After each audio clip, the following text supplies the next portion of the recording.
bienvenidos a una nueva entrevista con Jordi Rosado. En este caso tenemos al cantautor Eliezer Pérez, famoso cantautor como había dicho hace rato, y nuestra famosa modelo Camila Méndez. Espero que no, espera. Bueno, bienvenidos a un nuevo episodio de nuestro podcast Punto Cero, y vamos a hablar de un tema muy importante que en lo personal a mí me parece hasta cierto punto tentador y muy fuerte, ¿verdad? Porque pues es algo que todo el mundo habla, pero no todo el mundo lo puede explicar bien, ¿verdad? Entonces este tema es la fe. La verdad es que, así como tú dices, es un tema que no muchos pueden comprender, y cuando yo empecé a caminar en las cosas de Dios, para mí fue un tema muy complicado porque yo no lo comprendía. Yo solo escuchaba que la fe es la certeza de lo que se espera, la convicción de lo que no se ve, pero hasta ahí quedó. O sea, yo decía, ajá, ¿y qué hago con eso? Porque siempre te dicen como que no, tienes que tener fe para alcanzar tales cosas, tienes que tener fe para que Dios obra en tu vida. Y la verdad como que al principio sí te quedas así como que, ¿qué hago con eso, no? O sea, ¿para qué es? ¿Cómo funciona? ¿Cómo lo utilizo? Porque no es algo como que, como el dinero, ¿no? Aquí tienes 100 pesos, con eso puedes ir y comprar las cosas. Pero cuando te dicen, tienes que utilizar tu fe para las cosas de Dios, te quedas así como que, ¿cómo la utilizo, no? ¿O qué es? A mí me ha pasado muchísimo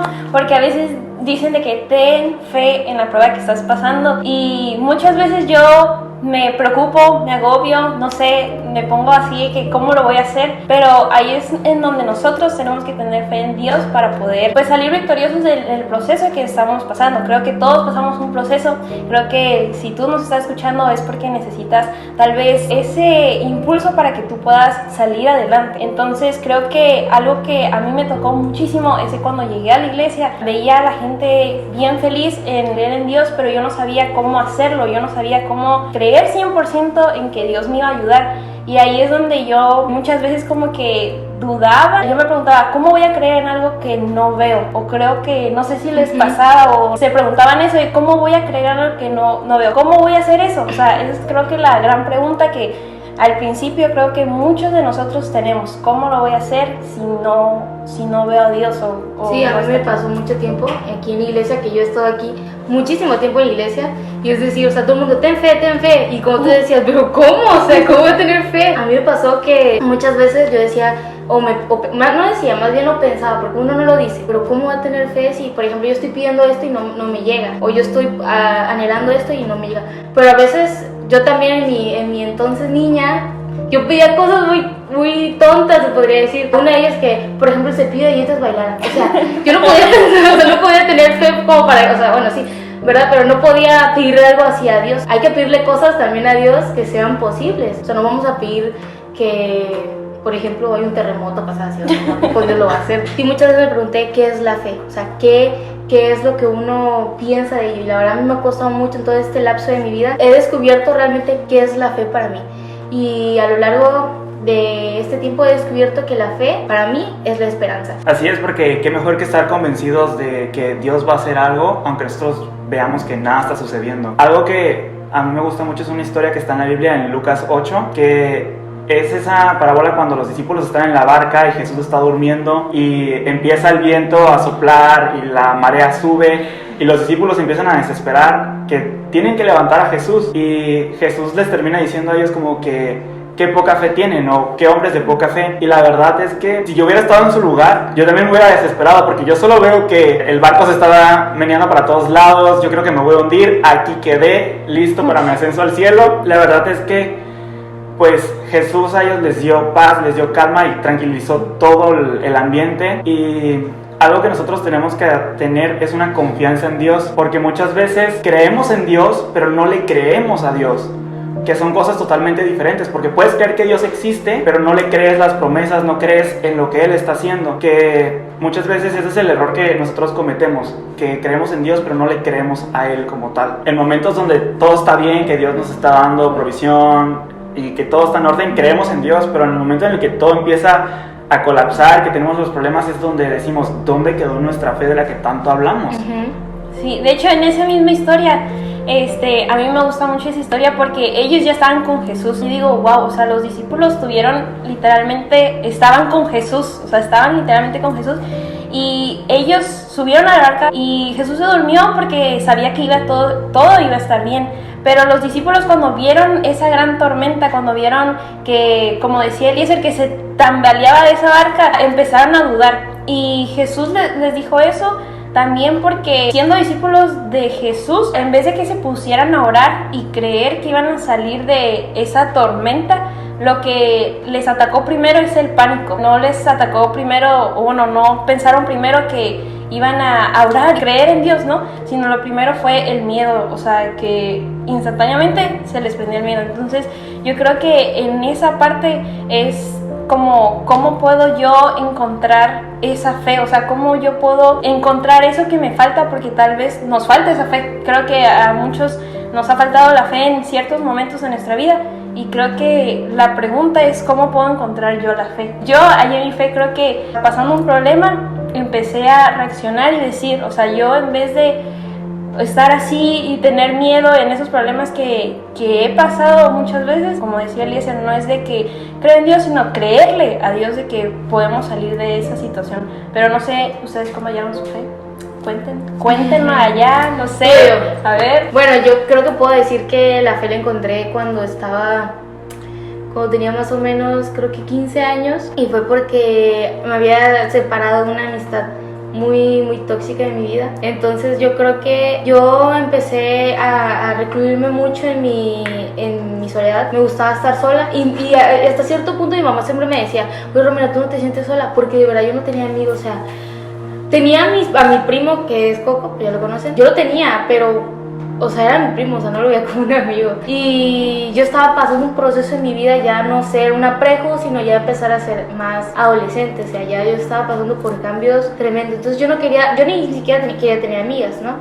Entonces mi mamá me preguntó, ¿tú no te sientes sola? Y fue cuando yo pensé, no, la verdad que no me siento sola. Recuerdo que una vez empecé a orar mucho. Bueno, un momento que ya después de estar un tiempo sin amigos, una vez llegué a la iglesia y todo el mundo en grupos y yo así, bueno, ¿y con quién me junto? O sea, no tenía con quién hablar. Y eso a veces lo platicamos, mis amigas y yo, en el campo, lo platicamos que hay veces que llegas a la iglesia y no conoces a nadie. Y es como muy complicado, ¿no? Entonces yo me puse a orar, y dije, Señor, yo quiero que me mandes una amiga. Yo tengo fe que vas a enviar una buena amiga. Yo tenía a Sonia, todo el mundo la conoce, pero pues Sonia estaba viviendo un proceso en su vida diferente al mío, entonces yo tenía un contexto y ella tenía otro contexto. Hasta cierto punto nuestra amistad se separó y pues cada quien hacía lo suyo y aparte que bueno, cosas X, ¿no? Tampoco la veía aquí en la iglesia. Entonces empecé a orar y resulta que llegó Aime y Dios me llegó y me bendijo con una amiga llamada Aime porque yo tenía fe que Dios me iba a mandar una buena amistad, una amistad que no iba a ser como las otras. Para mí eso podría ser una contestación de fe porque yo tenía la esperanza de tener una amiga así y obviamente lo oré y yo anhelé eso y pues creí en eso. En mi caso es una de las anécdotas que podría decir que tuve fe. Sí, la verdad es que es muy bonito cuando Dios te escucha y Dios te contesta esa oración y te da lo que tú tanto estás pidiendo. La verdad es que hace tiempo, cuando estaba un poco más chico, le pedí a Dios que mi casa fuera más unida, o sea, mi familia, entre mis papás, mis hermanos y yo fuéramos más unidos, porque la verdad es que no peleábamos ni nada, pero cada quien en sus cosas, ¿no? Entonces no convivíamos mucho. Y fue algo que yo le pedí a Dios y que hoy en día puedo decir que pues Dios obró en mi familia, ¿no? Y obró en mi casa y ya somos una familia más unida. Yo recuerdo que muchas veces lo que pasaba era que yo creía que Dios no iba a hacer eso, porque ¿cómo yo le voy a pedir esa clase de cosas a Dios siendo pues Dios y que pueda hacer otras miles de cosas, como por ejemplo en esa etapa yo decía, no, pues Dios puede acabar con todos los problemas del mundo así. Y yo decía, pues ¿para qué yo le voy a pedir eso a Dios? Y es un pensamiento que yo creo que nos llega a todos cuando no lo conocemos realmente a Él, sino que creemos que pues Él tiene cosas más importantes que atender que prestarnos atención a lo mejor a una simple oración que nosotros le hacemos. No es cuestión de qué tanto tiempo tú te pases como pidiéndole a Dios o si crees que es importante o no, sino más bien de que tú te acerques a Él, que tengas esa intimidad con Dios, que tú lo puedas ver a Él como un padre, ¿no? Porque tú a tu papá le puedes decir, oye papá, quiero una computadora, papá, tengo hambre, quiero comer, y tu papá con mucho gusto te va a decir, hijo, ¿qué quieres comer? ¿Quieres una pizza? ¿Quieres cualquier otra cosa? Algunos. En mi caso, ¿no? Entonces yo creo que cuando tú ves a Dios de esa manera, que tienes esa intimidad, tú no tienes miedo de pedirle a Él cualquier cosa. Tú te puedes acercar con toda la confianza del mundo y decirle, mira, tengo este problema, estoy pasando esta situación, y a lo mejor muchas veces no necesitas como que Él te dé algo material o algo en tu familia, sino más bien solo quieres sentir su presencia, ¿no? Que Él te abrace y te haga sentir que Él está contigo en todo momento. Muchas veces nos pasa que por las cosas que hemos hecho tal vez sentimos vergüenza al acercarnos a Dios, o pensamos cómo me voy a acercar a Dios si hice esto, cómo voy a arrodillarme, cómo voy a cerrar mis ojos, cómo voy a orar si hice esto en mi pasado, si hice esto ayer, si hice esto hoy. Y déjame decirte que cuando nosotros cerramos los ojos y oramos a Dios y le pedimos que en verdad nos cambie y creemos que Dios sí nos va a cambiar, empieza a Dios a limpiarnos, porque a mí me pasaba muchas veces que yo hacía muchísimas cosas que ahorita yo digo así como, Camila, ¿por qué las hacía? O sea, era tonto y ¿por qué? Pero cuando yo cerraba los ojos y le decía, perdón Dios, hasta aquí queda, pero después lo volví a hacer y después lo volví a hacer y después se repetía una y otra vez, era como, o sea, lo estoy haciendo bien, no lo estoy haciendo bien y así, pero algo que aprendí en la iglesia es que cuando nosotros le creemos a Dios que nos va a cambiar y empezamos a hacer las cosas que Dios nos mandó a hacer, que es pues básicamente estar en su presencia, en ese punto yo empecé a reaccionar y dije, no Camila, aquí ya tienes tú que centrarte en las cosas que sí son correctas y no las cosas que tú quieres que sean correctas. Si te identificas, puede ser que tú dices, ¿cómo lo voy a hacer? ¿Cómo lo voy a hacer? ¿Cómo lo voy a hacer? Déjame decirte que sí se puede. Déjame decirte que aunque tú hiciste varias cosas que ahorita dices, ¿por qué las hice? O las sigues haciendo, tú solo cierra los ojos y cree que Dios verdaderamente puede cambiar, pero igual tú tienes que empezar a cambiar. No solo decir, Dios, ayúdame a cambiar y hasta ahí, sino que tú también empieces a hacerlo. Algo que me gustó mucho de la oración es que cuando nosotros empezamos a tener una intimidad con Dios, es conocerlo, porque pues yo no voy a conocer a Romina solo una hora de platicar con ella, sino es frecuentemente. Entonces, es intimidad, básicamente. Sí. Intimidad. Bueno, yo en mi caso, como tú decías, que a veces uno hace cosas y te sientes mal cuando vas a orar, ¿verdad? No sé si a ustedes les pasó o en algún momento pasó, pero o si están pasando por un momento así, a veces el orar te hace sentir peor. Es como saber que rompiste una taza de tu mamá, pero tu mamá no lo sabe. Y se la escondiste. Y lo escondiste, entonces vas a hablar con tu mamá, te sientes mal. Así pasa, bueno, mi caso es así, que igual, como tú decías, estoy de acuerdo en esa parte. Yo viví esa parte de que estás luchando contra un pecado y vuelves a caer y es como que vuelves a pedir perdón, pasa un tiempo y vuelves a caer y uno se siente mal hasta cierto punto porque dice, o sea, yo estoy esforzándome, yo estoy intentándolo, pero a veces pues el pecado gana, a veces pasa. Para empezar, no hay intimidad con Dios.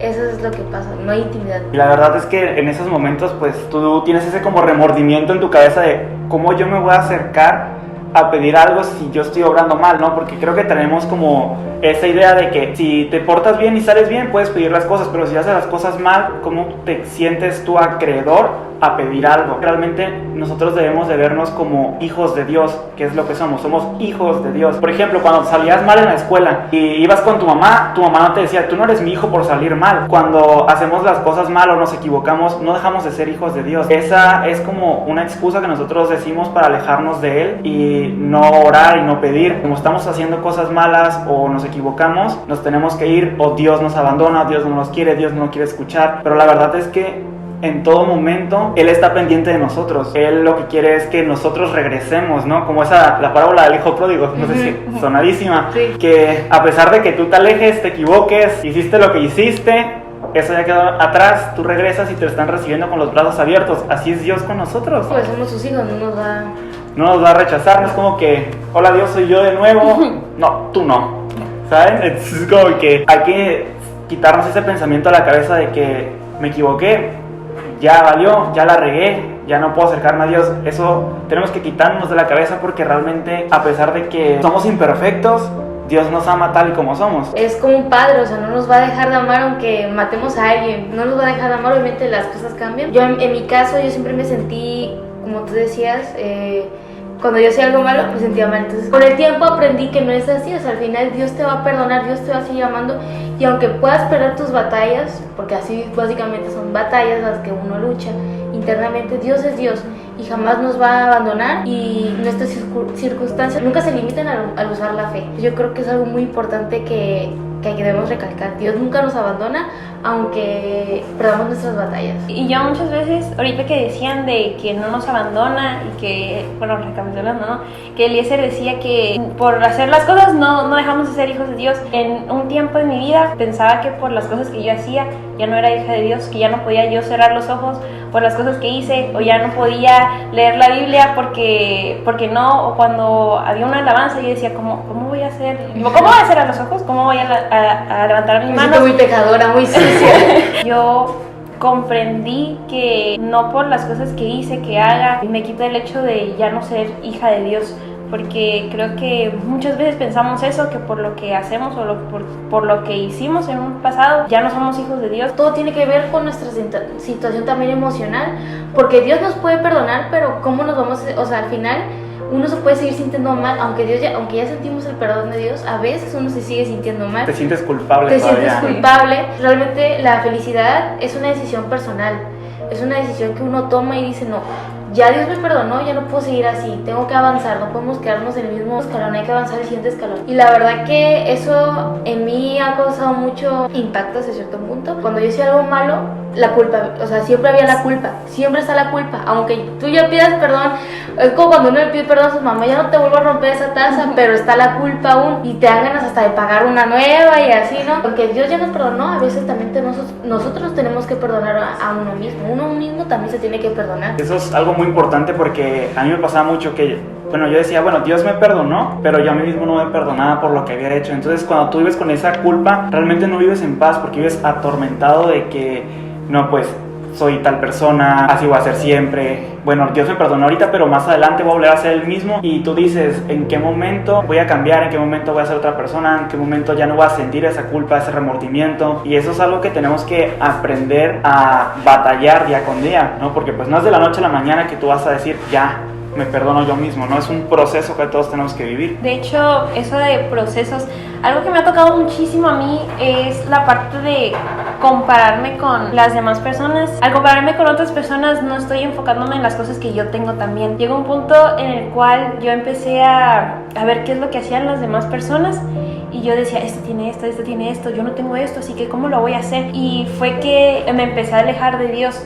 Porque en primera, o sea, algo que me cuesta mucho es la parte de lectura, no como mi amiga Romina sí, ella lee mucho, pero yo no, a mí me cuesta. Y cuando inicié, empecé a compararme con otras personas porque yo decía, ¿cómo hacen eso? Y mi relación con Dios empezó a bajar, empecé a enfocarme en lo que tenían las otras personas y por eso creo que también mi felicidad se fue bajando, porque cuando nosotros nos comparamos, no somos felices con nosotros mismos por la comparación que tenemos. Me ha pasado mucho pero a mí, por ejemplo, cuando las otras personas, Dios les da lo que esas personas han estado pidiendo, y por ejemplo, yo he estado orando por cierta situación y yo sigo esperando esa respuesta de Dios, pero yo veo que a la persona que recién llegó a la iglesia, Dios les cumplió un milagro. Yo digo, ¿cómo es posible? ¿No? Me compara de que, ¿por qué yo estoy tan mal? O esa persona, ¿qué tiene de diferente a mí?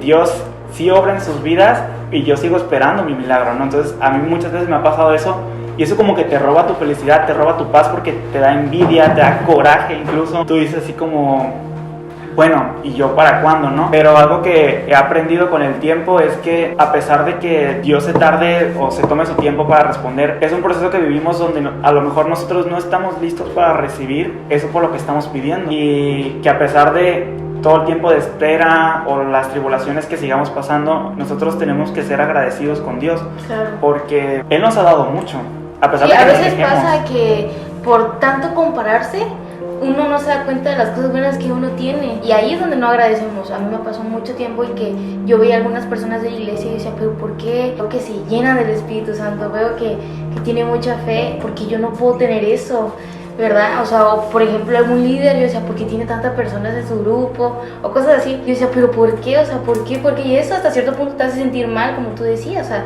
tu relación con Dios empieza a bajar, a decaer. Entonces es horrible. Y después con el tiempo me di cuenta que yo tenía otras cosas que ellos no tenían. Y no significa que pues haya que una esté rivalidad, mal, sino que pues unas personas tienen algo que yo no tengo y yo tengo cosas que otra persona no tiene. Entonces ahí me di cuenta que me faltaba agradecimiento, me faltaba agradecerle a Dios por las cosas buenas que tengo, porque en lugar de envidiarlo, era mejor aprender de esas personas y a saber, bueno, qué está haciendo él, qué está haciendo ella para que su grupo, por ejemplo, esté así, o qué está haciendo ella para que su fe esté así. Entonces siento que al final es, como decía la pastora el día del devocional, que todos somos un solo cuerpo y todos nos complementamos entre nosotros, pero antes que nada tenemos que ser agradecidos por lo que Dios nos ha dado y por el lugar donde Dios nos ha puesto, porque a cada uno nos puso en lugares diferentes para poder complementarnos. Muchas veces en vez de preguntar por qué, o sea, cómo le haces y así, empezamos a tener envidia, como tú dices, en vez de decir cómo haces tal cosa, cómo, a ver, enséñame que pues estoy dispuesta a aprender. En vez de hacer eso, empezamos a criticarlo o empezamos a envidiarlo a cierto punto que ya, como tú dices, ya no somos agradecidos con Dios de lo que Dios puso en nuestras vidas. Claro. Porque le hacemos berrinches a Dios. exacto. Sí. Porque en vez ¿Por de qué yo no tengo esto? Y ella sí. Exacto. en vez de agradecer, empezamos a decir, ¿por qué Dios? ¿Por qué no tengo eso que tiene la otra persona? Entonces creo que nos falta también agradecerle a Dios de las cosas que nosotros pues tenemos. Claro. La verdad es que todo esto es como muy complicado porque vivimos dentro de una sociedad que realmente nos vamos comparando unos con los otros desde que estamos pequeños, ¿no? Es algo como un hábito que nos hicimos. Durante todo este tiempo he aprendido que cada quien tiene un proceso diferente en el caminar con Dios, ¿no? Porque a lo mejor tú llegaste por cierta situación, tú por otra y yo por otra, y cada quien tiene un proceso de fe, un proceso de restauración diferente con Dios, y debemos de centrarnos en el nuestro y no compararnos con, ay, él lleva más adelante, sí, pero a lo mejor él ya vivió otras cosas que tú no has vivido, o él está pasando cosas que tú no vas a pasar, y muchas veces nos aferramos a eso, ¿no? Y yo creo que es algo que tenemos que aprender. Cada quien vive su propio momento, su propia historia, para llegar al momento en que, bueno, al lugar donde tiene que llegar. Donde Dios tiene Donde preparado Dios para cada uno. Así es. Pero bueno, este fue nuestro podcast, espero les haya gustado muchísimo, que se hayan divertido junto con nosotros, y nos vemos para la próxima. Bye. Adiós. Mire esa cámara.